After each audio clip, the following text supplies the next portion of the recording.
வாக்கு கேட்க எதிர்க்கட்சிகளின் ஒருமித்த குரலாக அதன் வடிவமாக இங்கே வந்திருக்கிறார்கள்.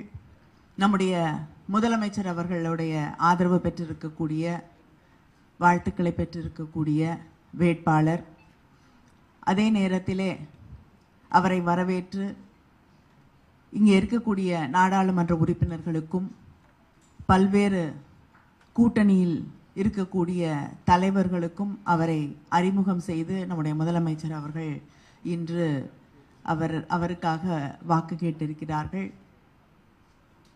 இன்று இங்கே நடக்கக்கூடிய இந்த கூட்டத்திலே அவர் கலந்து கொண்டு உரையாற்றி தனக்கு ஆதரவளிக்குமாறும்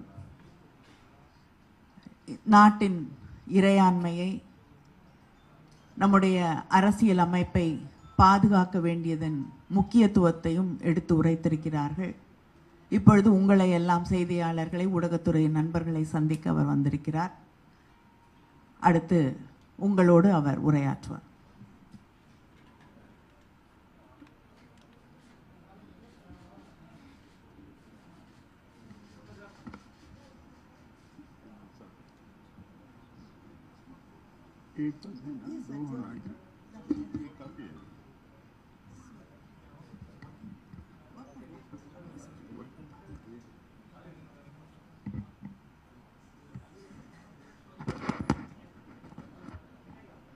Thank you, ladies and gentlemen,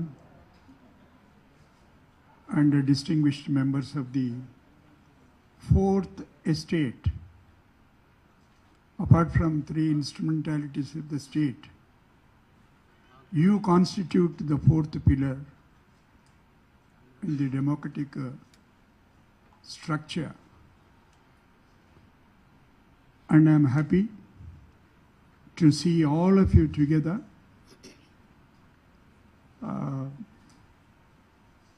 What shall I say? You have not come to see me, but perhaps you have come to ask some questions, I suppose. There is no occasion and there is no need for me to introduce myself as the candidate in the ensuing Vice President election, sponsored by the opposition parties.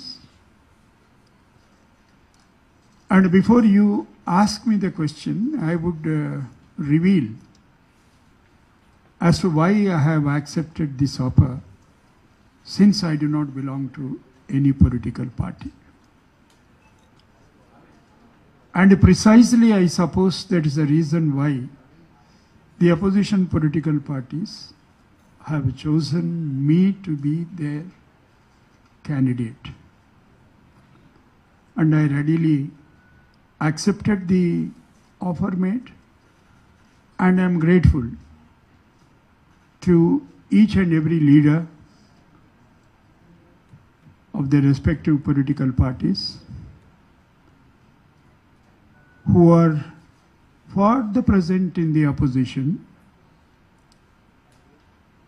and they represent more than 64% of the population of this country.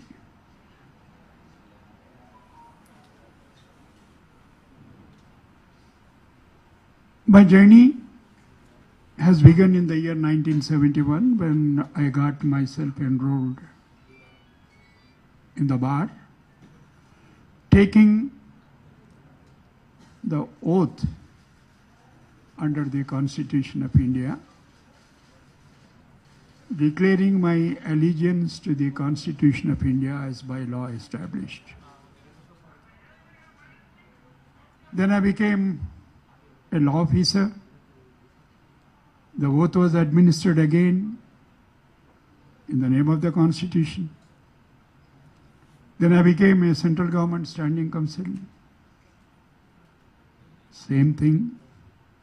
Then I became a judge of the High Court. The same oath was administered. Then I became the Chief Justice of Northeastern states. At that time there was only one High Court, Guwahati High Court, for all the 9 states. And thereafter, of course, as the judge of the Supreme Court. Therefore, this journey of mine is a continuation of the journey that has begun in the year 1971 for the simple reason that the office of the Vice President of India is not a political institution, but it is a high constitutional office who is required to function without any affection or ill will, and exercise the functions and the duties in an impartial manner. I hope,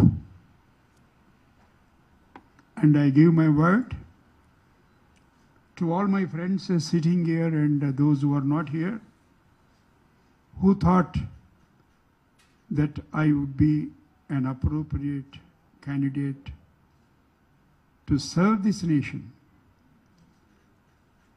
with duty and devotion. I shall do so. Thank you, ladies and gentlemen.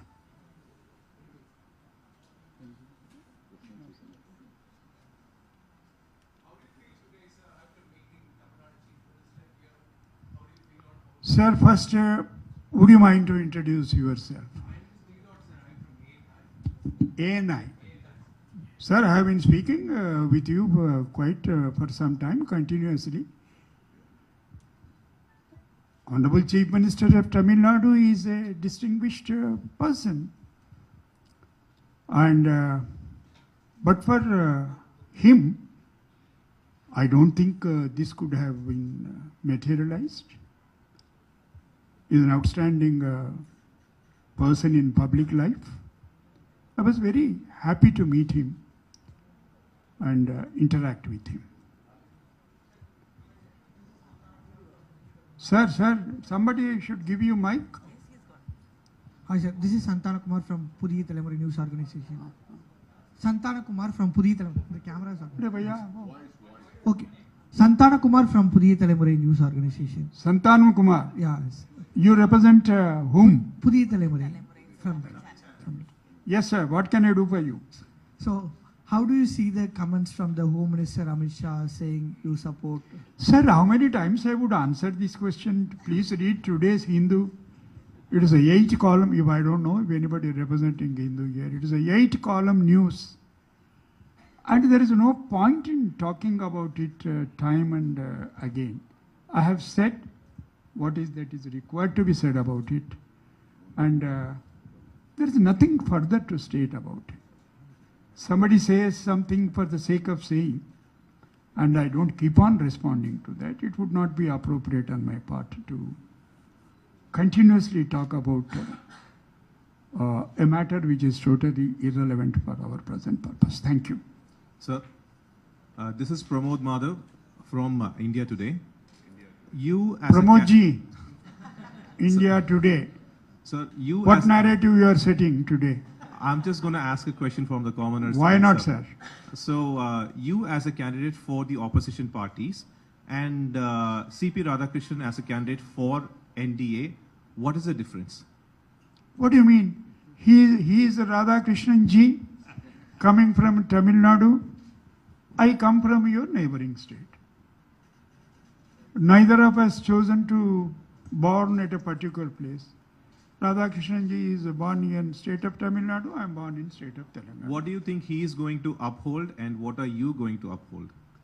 I do not speak about him because I have decided and declared openly in public that I do not want to make any comment whatsoever about the other candidate because the contest is for the post of Vice President. And I have promised the nation, and I reiterate in the presence of all the distinguished leaders, that this is going to be one of the most decent election ever fought in recent past of this country. Sir, as you Therefore, said, I do not wish to make any comment about him and his candidate. sir, as you said, Yes, as I you said, represent. as you are not, I know what Pramodji was asking. I am a liberal constitutional democrat, having full faith and allegiance to the Constitution of India as by law established. I have performed my duties so far.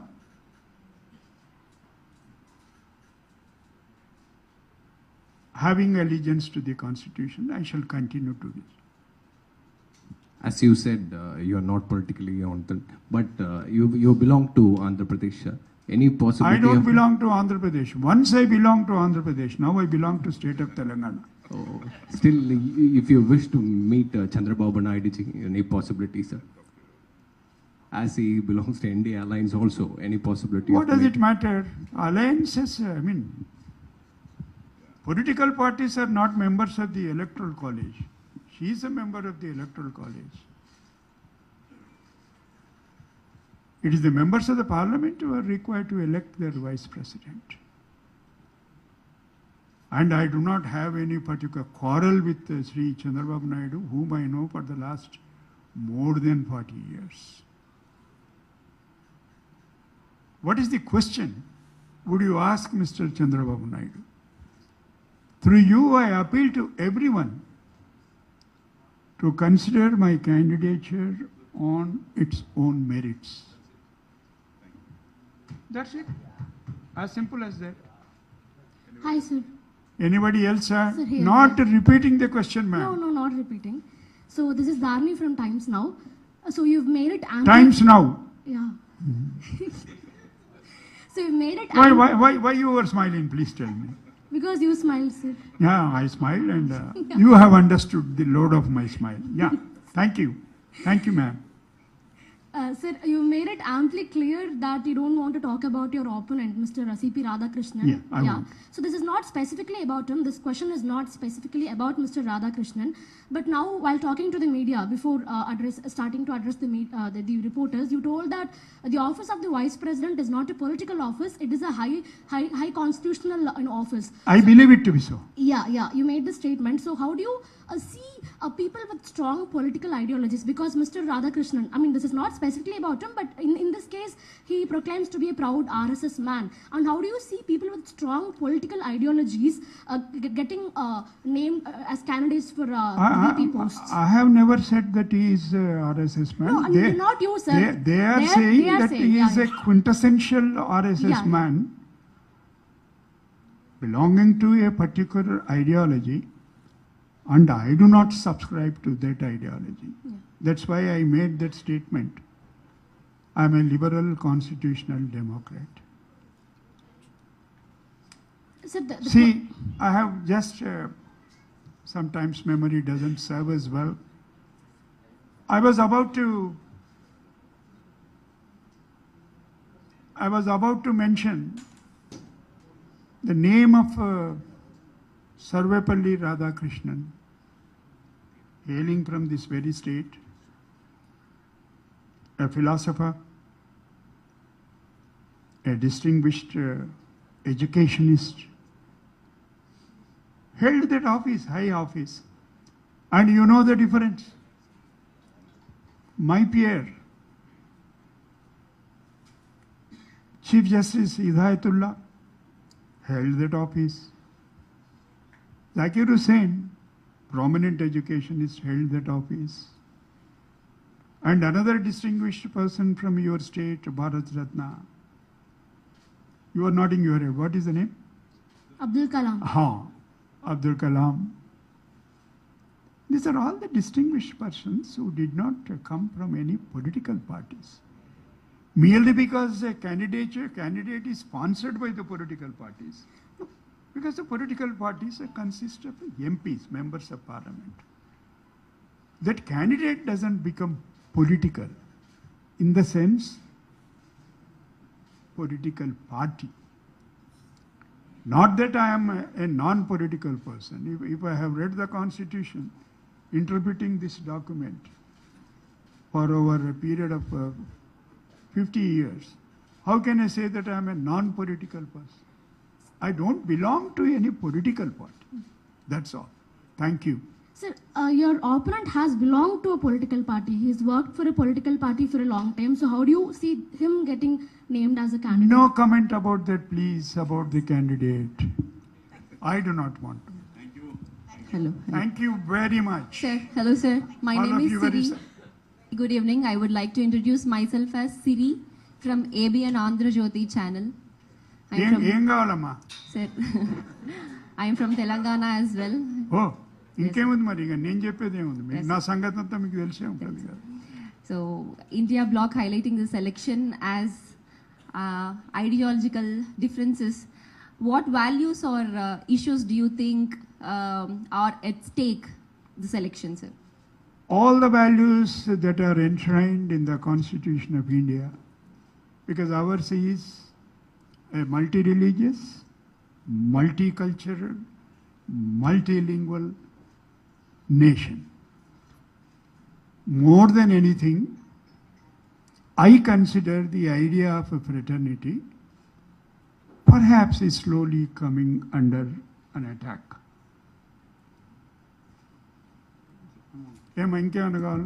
I thought you stood up to congratulate me.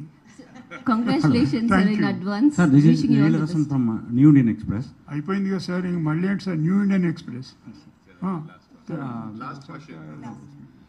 చలో बोलते हैं. Sir, this deputy speaker post in the Lok Sabha remains vacant for many years. There is a constitutional provision makes it mandatory. Opposition parties are also asking it to fill this post. So, what is your assessment on the parliamentary democracy in India?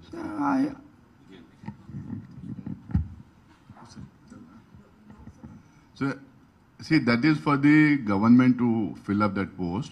Opposition parties have been asking that post to be filled up. We've been talking to the government and raising that issue again and again. It is still being kept vacant. The government of the day has to answer for that. Thank you so much.